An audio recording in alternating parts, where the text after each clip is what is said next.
Alors, la requalification de la pointe de Port-des-Barques, c'est un gros travail. Qui a permis sur 8 ans de réfléchir aux aménagements. On est sur un site extrêmement exposé, très important. Le département a des espaces naturels sensibles sur Port-des-Barques.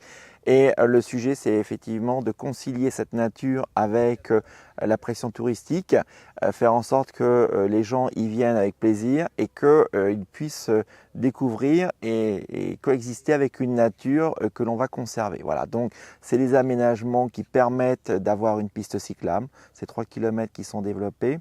On améliore aussi les conditions de stationnement, donc notamment en faisant en sorte qu'une ancienne décharge à ciel ouvert soit transformée en stationnement pour le confort de tous.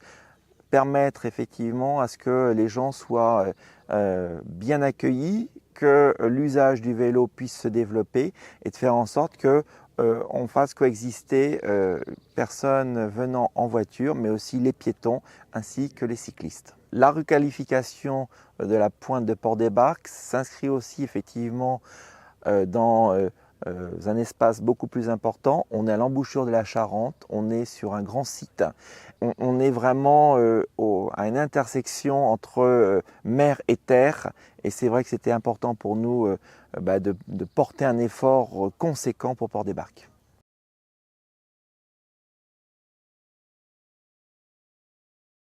Alors c'est un investissement important, le département mobilise des moyens conséquents, c'est un projet qui fait 1,8 million d'euros hors taxe et pour lequel nous portons 20% de la somme, sachant que le reste est aidé dans le cadre de subventions à la fois du conseil régional, à la fois de la CARO, de Rochefort-Océan, de la commune de Port-des-Barques, mais aussi de l'État.